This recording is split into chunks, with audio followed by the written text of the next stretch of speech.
Capítulo 3. Salomão aliou-se ao faraó, rei do Egito, casando-se com a filha dele. Ele a trouxe à cidade de Davi até terminar a construção do seu palácio e do templo do Senhor e do muro em torno de Jerusalém. O povo, porém, sacrificava nos lugares sagrados, pois ainda não tinha sido construído um templo em honra do nome do Senhor. Salomão amava o Senhor, pois andava de acordo com os decretos de seu pai Davi. Todavia, oferecia sacrifícios e queimava incenso nos lugares sagrados. O rei Salomão foi a Gibeon para oferecer sacrifícios, pois ali ficava o principal lugar sagrado, e ofereceu naquele altar 1000 holocaustos. Em Gibeon, o Senhor apareceu a Salomão num sonho à noite e lhe disse: "Peça-me o que quiser, e eu lhe darei." Salomão respondeu: "Tu foste muito bondoso para com o teu servo, o meu pai Davi, pois ele foi fiel a ti e foi justo e reto de coração. Tu sustentaste grande bondade para com ele e lhe deste um filho que hoje se assenta no seu trono. Agora, Senhor meu Deus, fizeste o teu servo reinar em lugar de meu pai Davi. Mas eu não passo de um jovem e não sei o que fazer. Teu servo está aqui entre o povo que escolheste, um povo tão grande que nem se pode contar. Dá, pois, ao teu servo um coração cheio de discernimento para governar o teu povo e capaz de distinguir entre o bem e o mal. Pois, quem pode governar este teu grande povo?" O pedido que Salomão fez agradou o Senhor. Por isso Deus lhe disse: "Já que você pediu isso, e não uma vida longa, nem riqueza, nem pediu a morte dos seus inimigos, mas discernimento para ministrar a justiça, farei o que você pediu. Eu lhe darei um coração sábio e capaz de discernir, de modo que nunca houve nem haverá ninguém como você. Também lhe darei o que você não pediu, riquezas e fama, de forma que não haverá rei igual a você durante toda a sua vida. E, se você andar nos meus caminhos e obedecer os meus decretos e os meus mandamentos, como seu pai Davi, eu prolongarei a sua vida." Então Salomão acordou e percebeu que tinha sido um sonho. Depois voltou a Jerusalém, pôs-se perante a arca da aliança do Senhor, sacrificou o holocausto e apresentou ofertas de comunhão. Então deu um banquete para toda a sua corte. Certo dia, 2 prostitutas compareceram diante do rei. Uma delas disse: "Ah, meu senhor, esta mulher mora comigo na mesma casa.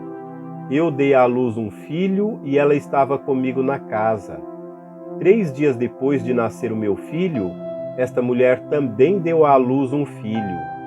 Estávamos sozinhas e não havia mais ninguém na casa. Certa noite, esta mulher se deitou sobre o seu filho e ele morreu. Então ela se levantou no meio da noite e pegou o meu filho, enquanto eu, tua serva, dormia, e o pôs ao seu lado. E pôs o filho dela, morto, ao meu lado. Ao levantar-me de madrugada para amamentar o meu filho, ele estava morto. Mas quando olhei bem para ele de manhã, vi que não era o filho que eu dera à luz." A outra mulher disse: "Não, o que está vivo é o meu filho, o morto é o seu." Mas a primeira insistia: "Não, o morto é seu, o vivo é meu." Assim elas discutiram diante do rei. O rei disse: "Esta afirma: meu filho está vivo e o seu filho está morto, enquanto aquela diz, não, seu filho está morto e o meu está vivo. Então o rei ordenou, tragam-me uma espada. Trouxeram-lhe. Então ele ordenou, cortem a criança viva ao meio e deem metade a uma e metade à outra. Mas a mãe do filho que estava vivo, movida pela compaixão materna, clamou, por favor, meu senhor, dê a criança viva a ela, não a mate. A outra, porém, disse, não será nem minha nem sua, corte-a ao meio. Então o rei deu o seu veredito, não matem a criança, deem-na à primeira mulher, ela é a mãe. Quando todo Israel ouviu o veredito do rei, passou a respeitá-lo profundamente, pois viu que a sabedoria de Deus estava nele para fazer justiça.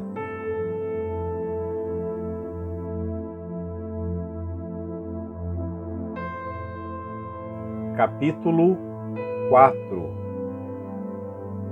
E assim o rei Salomão tornou-se rei sobre todo Israel.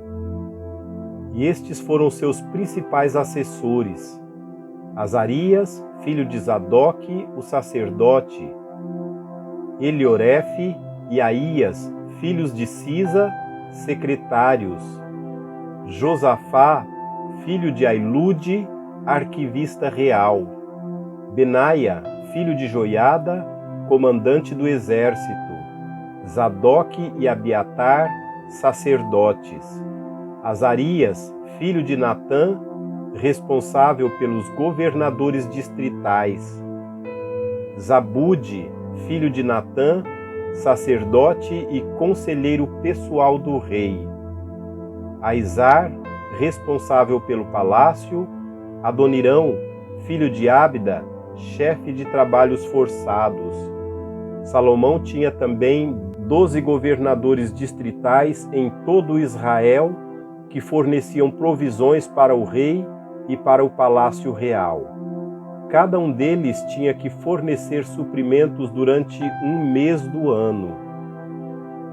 Estes são os seus nomes: Ben-Ur, dos montes de Efraim, Ben-Dequer, de Macás, Saalbim, Bet-Semes e Elon-Bet-Anã, Ben-Ezede, em Arubote, Socó e toda a terra de Éfer, Ben-Abinadab, em Nofete-Dor, Tafate, filha de Salomão, era sua mulher, Baaná, filha de Ailude, em Taanaque e Megido e toda Bet-Seã, próxima de Zaretã, debaixo de Jezreel, desde Bet-Seã até Abel-Meolá, indo além dos limites de Joquemeão. Ben-Geder, em Ramote-Gileade e nos povoados de Jair, filho de Manassés, em Gileade, bem como o distrito de Argobe, em Bazã, e as suas 60 grandes cidades muradas com trancas de bronze nos portões.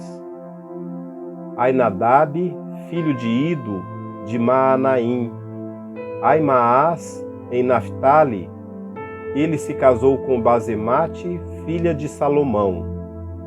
Baaná, filho de Uzai, de Azer e em Bealote.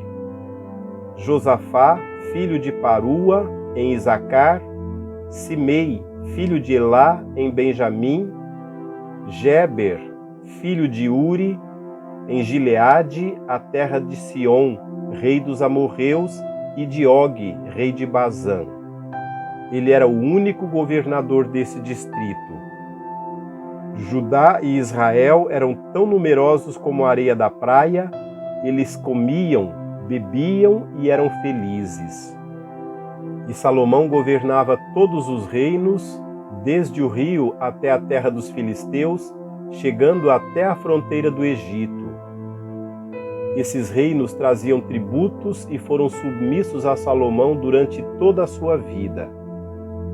As provisões diárias de Salomão eram 30 tonéis da melhor farinha e 60 tonéis de farinha comum, 10 cabeças de gado engordadas em cocheiras, 20 de gado engordado no pasto e 100 ovelhas e bodes, bem como servos, gazelas, corças e aves escolhidas.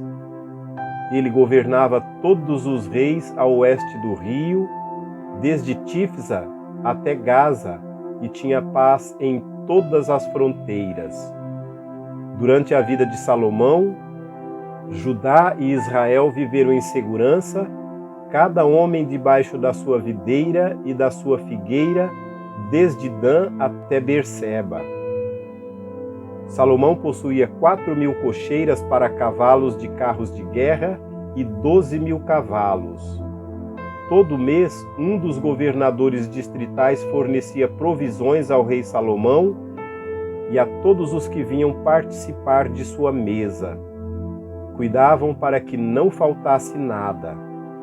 Também traziam ao devido lugar suas cotas de cevada e a palha para os cavalos de carros de guerra e para os outros cavalos.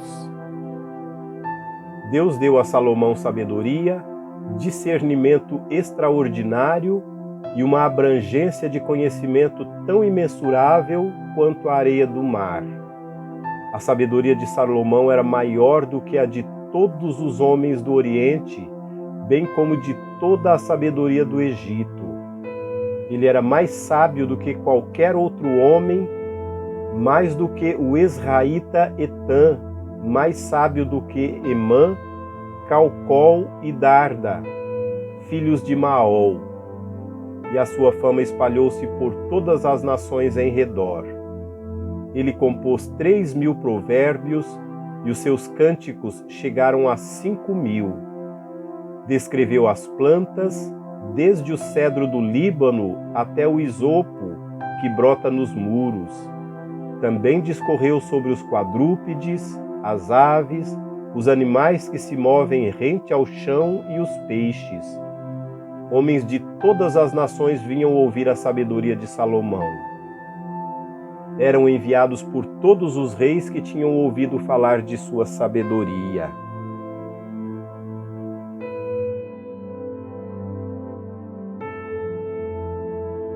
Capítulo 5. Quando Hirão, rei de Tiro, soube que Salomão tinha sido ungido rei, mandou seus conselheiros a Salomão, pois sempre tinha sido amigo leal de Davi. Salomão enviou esta mensagem a Hirão: Tu bem sabes que foi por causa das guerras travadas de todos os lados contra meu pai Davi, que ele não pôde construir um templo em honra do nome do Senhor, o seu Deus, até que o Senhor pusesse os seus inimigos debaixo dos seus pés. Mas agora o Senhor, o meu Deus, concedeu-me paz em todas as fronteiras, e não tenho que enfrentar nem inimigos, nem calamidades. Pretendo, por isso, construir um templo em honra do nome do Senhor, do meu Deus, conforme o Senhor disse a meu pai Davi. O seu filho, a quem colocarei no trono em seu lugar, construirá o templo em honra do meu nome. Agora te peço que ordenes que cortem para mim cedros do Líbano. Os meus servos trabalharão com os teus, e eu pagarei a teus servos o salário que determinares. Sabes que não há entre nós ninguém tão hábil em cortar árvores quanto os sidônios. Hirão ficou muito alegre quando ouviu a mensagem de Salomão e exclamou: Bendito seja o Senhor, pois deu a Davi um filho sábio para governar essa grande nação. E Hirão respondeu a Salomão: Recebi a mensagem que me enviaste e atenderei ao teu pedido, enviando-lhe madeira de cedro e de pinho. Meus servos levarão a madeira do Líbano até o mar, e eu a farei flutuar em jangadas no mar, até o lugar que me indicares. Ali eu a deixarei e tu poderás levá-la. Em troca, fornecerás alimento para minha corte. Assim Hirão se tornou fornecedor de toda a madeira de cedro e de pinho que Salomão desejava, e Salomão deu a Hirão 20.000 tonéis de trigo para suprir de mantimento a sua corte, além de 20.000 tonéis de azeite de oliva puro. Era o que Salomão dava anualmente a Hirão. O Senhor deu sabedoria a Salomão, como lhe havia prometido. Houve paz entre Hirão e Salomão, e os dois fizeram um tratado. O rei Salomão arregimentou 30.000 trabalhadores de todo Israel. Ele os mandou para o Líbano em grupos de 10.000 por mês, e eles se revezavam. Passavam um mês no Líbano e 2 em casa. Adonirão chefiava o trabalho. Salomão tinha 70.000 carregadores e 80.000 cortadores de pedra nas colinas, bem como 3.300 capatazes que supervisionavam o trabalho e comandavam os operários. Por ordem do rei, retiravam da pedreira grandes blocos de pedra de ótima qualidade para servirem de alicerce de pedras lavradas para o templo. Os construtores de Salomão e de Hirão e os homens de Gebal cortavam e preparavam a madeira e as pedras para a construção do templo.